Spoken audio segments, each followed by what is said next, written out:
मैयानि समाव आर'नाइ रादाबजों लोगोसे गुबुन गुबुन खौरां बिजोङाव तामुलपुर जिल्लानि पलासगुरि, कादंगा आरो दक्षिण पलासगुरि गामिनि आबादारिफोरा बान्दो थेनो हायैनि थाखाय आबाद फोथाराव दै दैखांनो हायैजों लोगोसे आबादारिफोरनि जेंना जेंसिनि सायाव रादाब फोसावनाय जादोंमोन।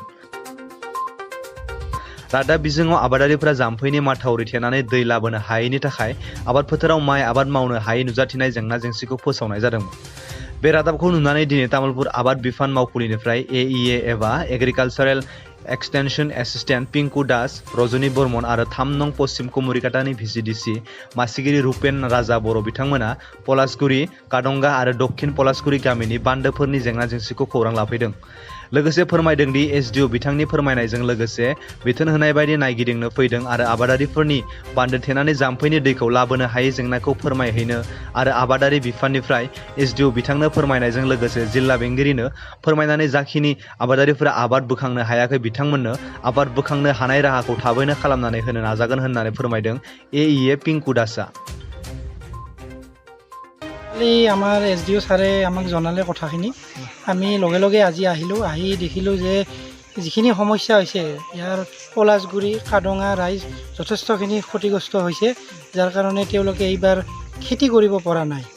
সেই হিচাপে আমি গোটেইখিনি চালি জাৰি চালোঁ, চাই আমাৰ এগ্ৰিকালচাৰ ডিপাৰ্টমেণ্টৰ ফালৰ পৰা আমি SDO ছাৰক জনাম, ছাৰে ইমিডিয়েট DC ছাৰক জনাই যাতে ইয়াৰে ৰাইজখিনি এইবাৰ খেতি কৰিব পাৰে বা কিবা ডিপাৰ্টমেণ্টৰ ফালৰ পৰা কিবা ধৰক সা সুবিধা দি যাতে খেতিখিনি আগবঢ়াই নিব পাৰে, তাৰ কাৰণে আমি চেষ্টা কৰি আছোঁ।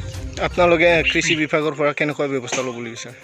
আমি যিমানখিনি পাৰোঁ আজি যাই ৰিপৰ্ট বনাই যিমানখিনি পাৰোঁ আলোচনা কৰি আপোনালোকক জনাই দিম। আমি স্কিমৰ ব্যৱস্থা কৰিব নেকি? নিশ্চয় আমি চেষ্টা কৰিম আৰু গৈ গোটেইখিনি আলোচনা কৰি ল'ম, কৰি লৈ মানে খেতি পথাৰখিনিও চাব আছে, এতিয়া খেতি পথাৰখিনি চাই ল'ম, চাই লৈ যিখিনি পাৰোঁ আমি সহায় কৰিম। আজি কুমাৰপাৰা ৰেভিনিউ ভিলেজ, এইখন পলাশগুৰি গাঁও বুলিও কয়। আমি সেই গাঁওখন কিছু ছাৰ্ভে কৰিলোঁ। ইয়াত দেখা পাইছোঁ যে ইয়াত উল্টা খন্দা হৈছে, মানুহখিনি যথেষ্ট কষ্ট হৈছে। ইয়াত বান্ধ এটা ভাঙি গৈছে, ভাঙি যোৱাৰ পিছত উল্টা খন্দা হৈছে আৰু যাৰ ফলত কৃষি পথাৰত পানীৰ অভাৱ হৈছে। আমি কৃষি বিভাগৰ পৰা আহিছোঁ আৰু আমি আজি এটা ততাতৈয়াকৈ ৰিপৰ্ট বনাই তাৎক্ষণিকভাৱে আমি আমাৰ ঊৰ্ধ্বতন কৰ্তৃপক্ষৰ হাতত জমা দিম আৰু আমি আশা কৰিম যে এই কৃষকসকলৰ সমস্যাখিনি সমাধান কৰাৰ কাৰণে আমি পাৰ্যমানে সহায় কৰিবলৈ সমৰ্থ হ'ম। এই বছৰতে সমাধান হ'ব না? আমি একদমেই চেষ্টা কৰিম। আজি আমি খুব তাৎক্ষণিকভাৱে আহিছোঁ আৰু তাৎক্ষণিকভাৱে আমি ৰিপৰ্টটো দাখিল কৰিম আমাৰ ঊৰ্ধ্বতন কৰ্তৃপক্ষৰ ওচৰত আৰু আমি আশা কৰিম, আমি আশাবাদী খুব সোনকালেই এই কৃষক ৰাইজে উপকৃত হ'ব। আমাৰ শংখা বান্ধ বুলি কয়, সেই শংখা বান্ধটোতো ভাঙি গ'ল।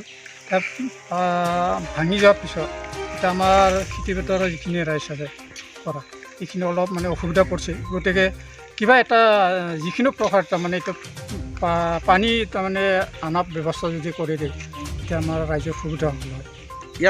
ইয়াত কিমানমান বিঘা খেতি বাতি পানী? মোটামুটি 600-7 মান বিঘাটো হ'ব।